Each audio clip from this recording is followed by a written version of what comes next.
बहुत सारी pregnant ladies मेरे पास रिपोर्ट लेकर आती हैं और कहती हैं कि मैडम बेबी का वेट देखिए, इसमें कितना कम आ रहा है। क्या मेरा बेबी कमज़ोर है, उसका वेट कम है, क्या मेरा बेबी सेफ़ तो है।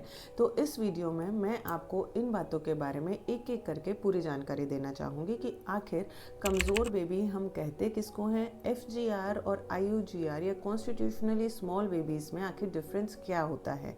तीसरा कि डॉक्टर्स डिलीवरी का डिसीजन आखिर लेते कैसे हैं, और चौथा कब घबराना चाहिए और कब नहीं।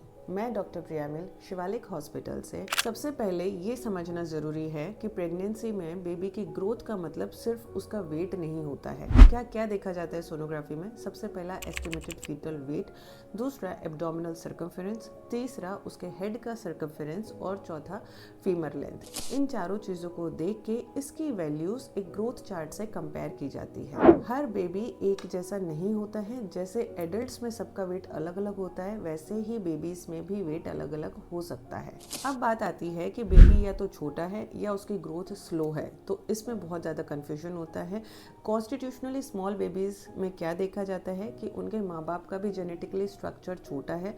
दूसरा, उनकी जब डॉपलर सोनोग्राफी कराई जाती है वो एकदम नॉर्मल आती है। और तीसरा, AFI भी एकदम नॉर्मल, यानी बच्चे के आजू बाजू का पानी भी एकदम नॉर्मल होता है। लेकिन IUGR और FGR बेबीज़ में हमें क्या देखने को मिलता है कि उनके प्लेसेंटा में कोई ना कोई इशू है, या फिर उनका कलर डॉपलर एबनॉर्मल है, यानी कि उन्हें ब्लड फ्लो सही से नहीं हो पा रहा है। बेबी एक्सपेक्टेड रेट से ग्रो नहीं कर रहा है, तो हर छोटा बेबी IUGR नहीं होता है। अब आते हैं कि ये IUGR या FGR होता क्या है।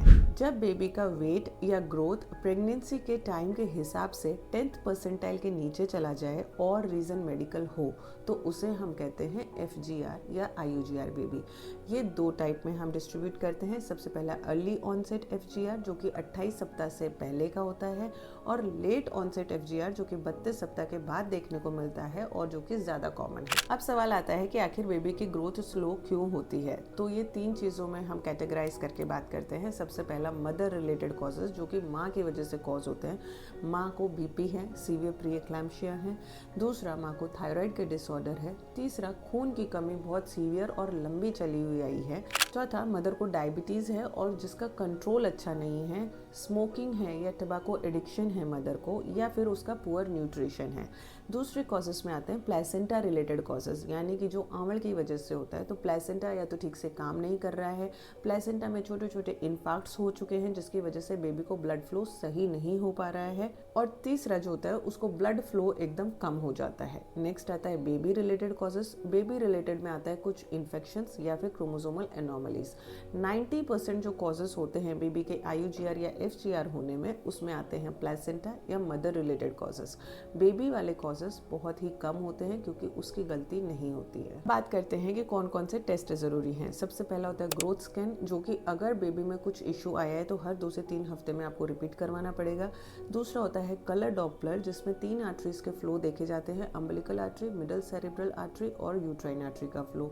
तीसरा, हम NST या CTG करके देख सकते हैं। और लास्ट आता है AFI, जो सोनोग्राफी में बच्चे का पानी देखा जाता है वो सही चल रहा है या नहीं। CTG के बारे में अगर आप और जानना चाहते हैं तो इसके ऊपर मेरी पूरी एक डिस्क्रिप्टिव रील आ चुकी है, आप वो स्क्रॉल करके देख सकते हैं। अब बात आती है कि आखिर ट्रीटमेंट क्या होता है। आज हमें पता चला है 32 वीक्स में कि बेबी IUGR है, तो ट्रीटमेंट ज़्यादा नहीं होता है। सिर्फ हमें ये डिसाइड करना होता है कि हम डिलीवरी सही टाइम पे करवाएं और बेबी को हम सर्वाइव कर पाएं। तो इसके लिए आपको अपने बेबी के लिए पहले से सोचने की ज़रूरत है। जब डॉक्टर आपको डाइट एडवाइस करता है, आपको रेस्ट एडवाइस करता है या आपको एक्सरसाइज एडवाइस करता है, तो उसको आपको थोड़ा सा सीरियसली लेना ज़रूरी है। क्योंकि मैंने खुद अपनी प्रैक्टिस में देखा है, हम पहले दिन पहली ANC विजिट में पेशेंट को पूरी डाइट समझाते हैं, हर चीज़ के बारे में बताते हैं कि लिक्विड इंटेक कितना ज़रूरी है। लेकिन पेशेंट 4 से 5 महीने या लास्ट तक भी पेशेंट अपनी ही पुरानी डाइट पे चलती हैं। उन्हें कोई फ़र्क नहीं पड़ता है कि हम क्या बोल रहे हैं, क्या समझा रहे हैं, किसका क्या इंपॉर्टेंस है।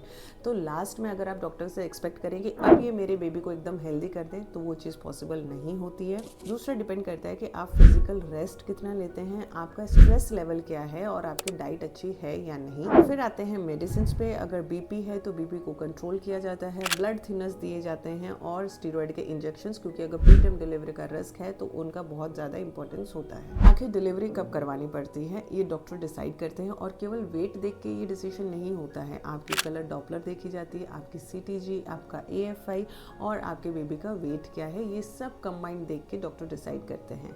अगर आपका डॉपलर एबनॉर्मल है तो अर्ली डिलीवरी करवानी पड़ेगी, और अगर आपका डॉपलर नॉर्मल चल रहा है तो we can wait and watch. कभी कभी बेबी को बाहर ज़्यादा सेफ्टी मिलती है। बात आती है कि डिलीवरी का रास्ता कैसा होगा, नॉर्मल होगी या C सेक्शन।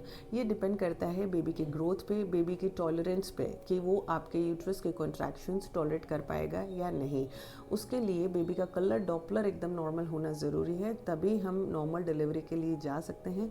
लेकिन जो मैंने फ्लो बताया था, जो 3 आर्टरीज में फ्लो देखा जाता है, अगर वो फ्लो का रिवर्सल है या एब्सेंट फ्लो है तो उसमें इमरजेंसी में C सेक्शन करने की ज़रूरत पड़ सकती है। पैदा होने के बाद क्या होता है, अगर लो बर्थ वेट बेबी है तो उसको अच्छी वार्मथ दी जाती है, उसको फीडिंग का सपोर्ट दिया जाता है और कभी कभी NICU केयर भी दी जाती है। लेकिन अगर IUGR बेबी है तो उसे NICU एडमिशन की भी ज़रूरत पड़ सकती है।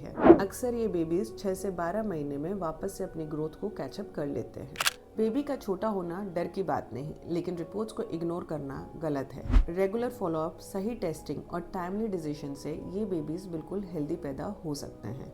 तो अगर आपको ये वीडियो पसंद आई हो तो आप इसको लाइक, फॉलो एंड शेयर ज़रूर करिए, क्योंकि हो सकता है कि ये वीडियो में दी गई जानकारी किसी माँ का डर कम कर पाए। Thank you.